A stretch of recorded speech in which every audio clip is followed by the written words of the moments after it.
Assalamualaikum warahmatullahi wabarakatuh. Perkenalkan, nama saya Cynthia Oktajayani dengan NIM 120 105 22740. Berasal dari Fakultas Tarbiyah dan Keguruan di Prodi Pendidikan Matematika dari kelas 2A. Tujuan saya membuat video pembelajaran ini bukan hanya untuk memenuhi tugas mata kuliah Bahasa Indonesia, tetapi juga untuk menambah wawasan saya tentang materi yang saya bahas ini. Dan untuk itulah saya berterima kasih kepada Bapak Ripi Hamdani MPD yang telah mengarahkan saya untuk membuat tugas video ini. Pada kesempatan kali ini, di sini saya akan membahas materi tentang presentasi dan pidato dengan menggunakan bahasa yang baik dan benar. Baiklah, langsung saja yuk ke pembahasannya. A. Pengertian presentasi ilmiah. Presentasi ilmiah adalah penyajian karya tulis atau karya ilmiah seseorang di depan forum undangan atau peserta. Kehadiran undangan atau peserta bermanfaat untuk mengikuti penyajian tersebut secara aktif dengan lisan dalam jangka waktu yang tersedia. B. Tata tertib dan etika presentasi ilmiah. Tata cara pelaksanaan presentasi ilmiah. Menurut Dr. Anin Nitya Sri Nugraheni, MPD 2017, menyampaikan bahwa tata cara dan presentasi ilmiah akan berhasil jika penyaji mentaati 3 tata cara yang lazim, yaitu pertama, penyaji perlu memberi informasi kepada peserta secara memadai. Informasi tersebut akan dipahami dengan baik jika peserta memperoleh bahan tertulis, baik bahan lengkap ataupun bahasan presentasi PowerPoint. Kedua, penyaji menyajikan bahan dalam waktu yang tersedia. Penyaji perlu merencanakan penggunaan waktu dan mentaati panduan yang diberikan oleh moderator. Ketiga, penyaji mentaati etika yang berlaku di forum ilmiah. Forum ilmiah merupakan wahana bagi ilmuwan dan akademisi dari berbagai disiplin ilmu saling asa otak dan hati serta bertukar berbagai informasi akademik, baik sebagai hasil pemikiran maupun hasil penelitian. 2. Unsur yang harus ada dalam presentasi. Unsur yang harus ada dalam presentasi itu adalah penyaji, pemandu, pencatat, dan peserta. Setiap unsur itu mempunyai fungsi masing-masing. Sesuai dengan namanya, penyaji atau pemakalah berfungsi sebagai orang yang menyampaikan isi makalah.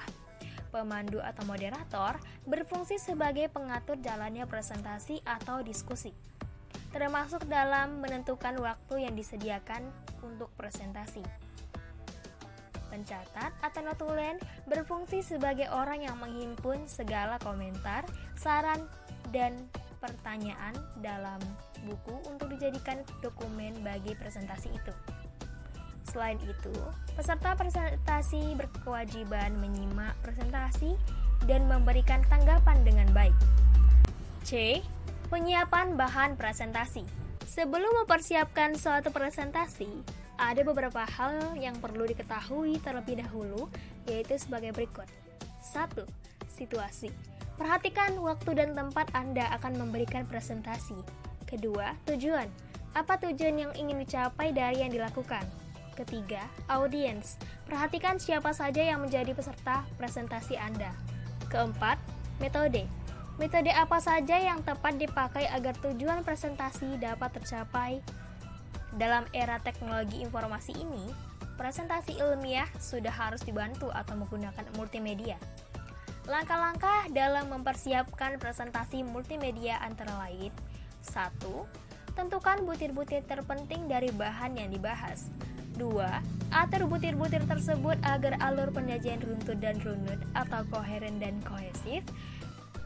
Ketiga, kerangka pikir perlu diungkapkan atau disajikan dalam diagram atau bagian alir untuk menunjukkan alur penalarannya.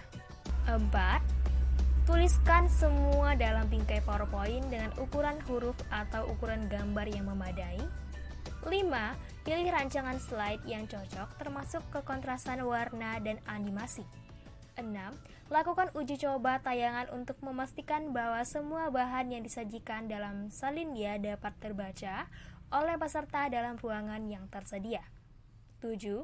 Cetak bahan untuk pegangan dalam penyajian. D. Pelaksanaan presentasi. Menurut Dibia dan Mas Dewantara 2017, melaksanakan presentasi ilmiah pada dasarnya adalah mengomunikasikan bahan ilmiah kepada peserta forum ilmiah. Oleh karena itu, dalam presentasi ilmiah berlaku prinsip-prinsip komunikasi yang dapat dipertimbangkan adalah sebagai berikut. Pertama, mengurangi gangguan komunikasi secara antisipatif. Terbagi menjadi A.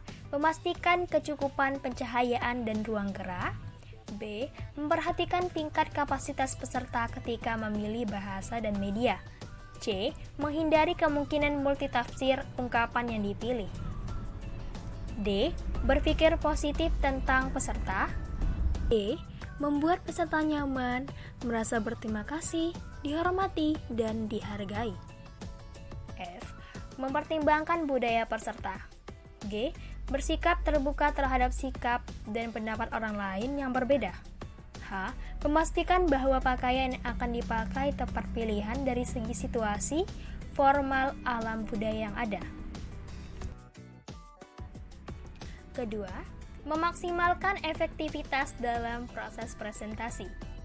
Terbagi menjadi A.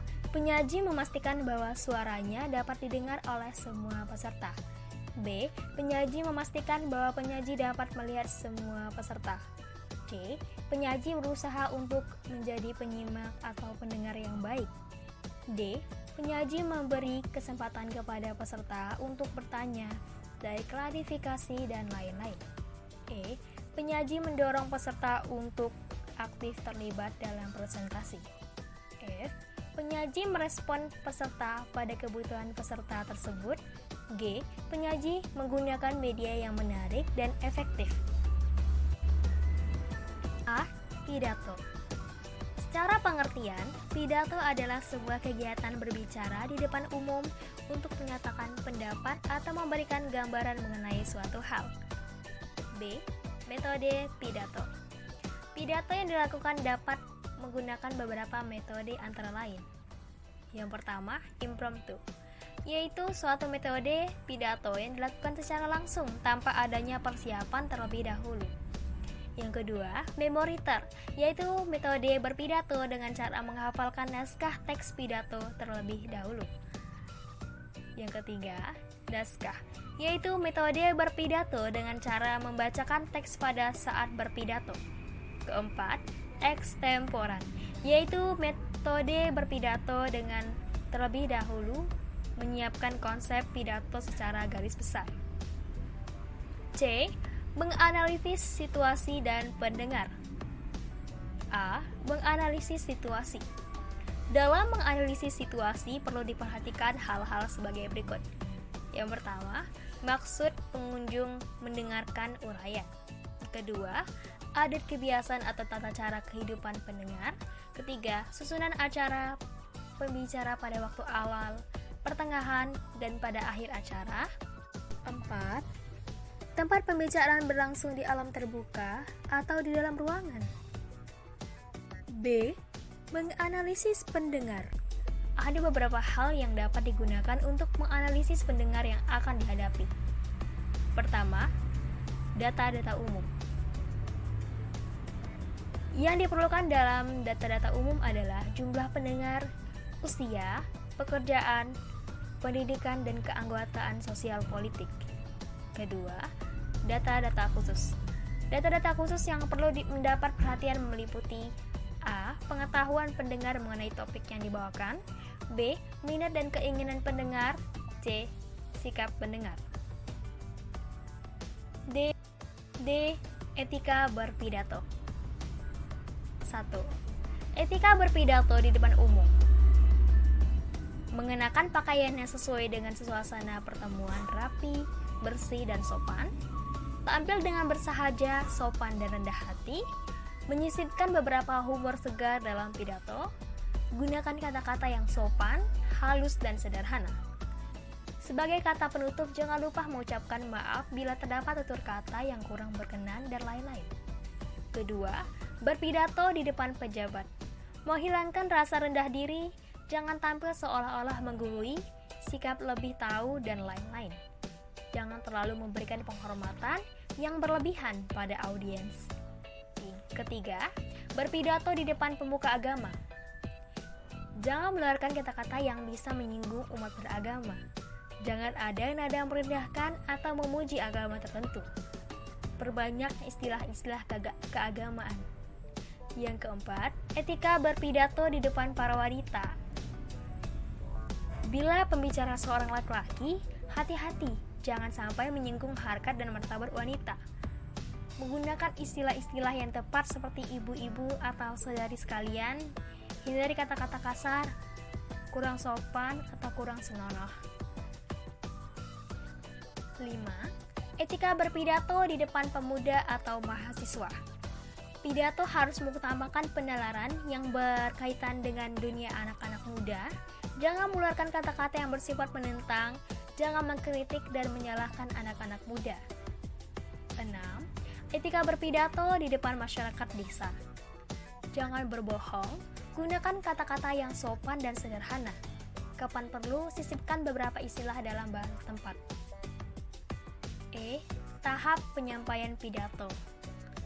A. Membangun kepercayaan diri dan kredibilitas. 1. Kecemasan berkomunikasi, diagnosis. Banyak istilah digunakan untuk menamai gejala ini. Demam panggung atau disebut juga stage fright, kecemasan bicara atau disebut juga speech anxiety, atau yang lebih umum disebut juga stres kerja atau performance stress. B. Prinsip-prinsip penyampaian pidato. 1. Kontak. Pelihara kontak visual dan kontak mental dengan khalayak. Teknik pertama untuk menjalin hubungan adalah melihat langsung kepada khalayak. Anda tidak mungkin melihat mereka satu persatu, tetapi sapukan pandangan Anda ke semua hadirin, itulah kontak visual. 2. Karakteristik olah vokal.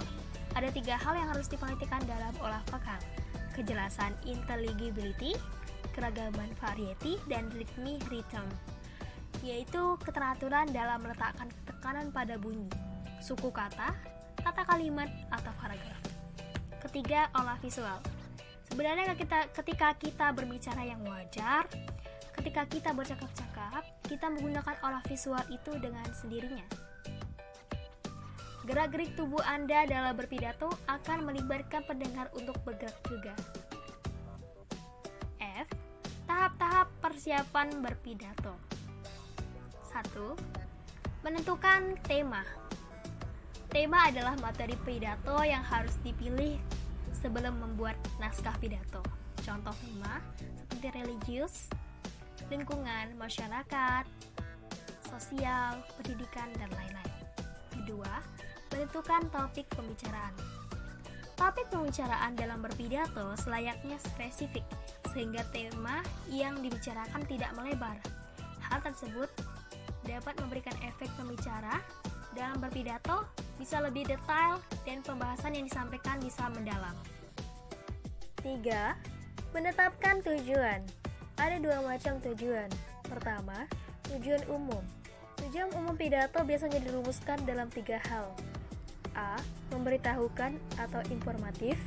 B. Mempengaruhi atau persuasif. C. Menghibur atau rekreatif. 2. Tujuan khusus. Tujuan khusus ialah tujuan yang dapat dijabarkan dari tujuan umum. Dari tujuan menghibur dapat disampaikan ribuan jenis pidato, tetapi apa yang ingin dicapai oleh Anda pada saat ini terlihat dari khususnya. Keempat, menentukan durasi dalam berpidato. Tentukan berapa lama waktumu untuk berpidato nanti. Banyak naskah harus banding dengan lama pidatonya, agar pada saat menyampaikan pidato nanti tidak kelebihan atau malah terlalu cepat. 5. Menyusun kerangka pidato. Kerangka pidato seperti yang kita ketahui bersama bahwa terbagi menjadi 3 bagian, yaitu pembuka, isi, dan penutup. Dan ada pula kerangka pidato yang ditulis secara lengkap berurut disusun dengan sedemikian rupa, seperti A. Salam pembuka. Salam pembuka berisi sapaan kepada yang hadir dalam acara tersebut, dimulai dari yang paling tinggi kedudukannya hingga yang paling rendah secara berurutan. B. Pendahuluan. Pendahuluan berisi ucapan syukur kepada Tuhan Yang Maha Esa. C. Isi pokok. Isi pokok berisi dari inti pidato tersebut. D. Simpulan. Simpulan berisi dari kesimpulan inti pidato tersebut. E. Harapan-harapan. Harapan-harapan berisi dampak positif yang diharapkan terjadi pada pendengar pidato setelah mendengarkan pidato tersebut. F. Penutup. Berisi ucapan terima kasih, minta maaf, dan salam penutup. 6. Menyusun teks pidato. Buatlah pembahasan yang mendalam, runtut, dan sistematis dalam menyusun teks pidato. Fungsinya, pembahasan yang mendalam ini agar materi yang Anda sampaikan berbobot. Selain itu, perlunya runtut dan sistematis agar mempermudah Anda dalam menyusun dan materi pidato Anda bisa tersampaikan dengan baik. 7. Menyunting teks pidato. Dengan menyunting teks pidato yang sudah Anda susun tersebut, dengan maksud mengoreksi ulang jika ada kata yang kurang pas, kasar, kurang komunikatif, dan sebagainya, bisa diedit pada tahapan ini. Alhamdulillah, terima kasih sudah mendengarkan video ini hingga selesai. Dan hanya ini saja yang saya dapat sampaikan kepada Anda semuanya. Lebih dan kurangnya saya mohon maaf apabila ada tutur kata yang kurang berkenan. Saya akhiri, wabillahi taufiq wal hidayah. Wassalamualaikum warahmatullahi wabarakatuh.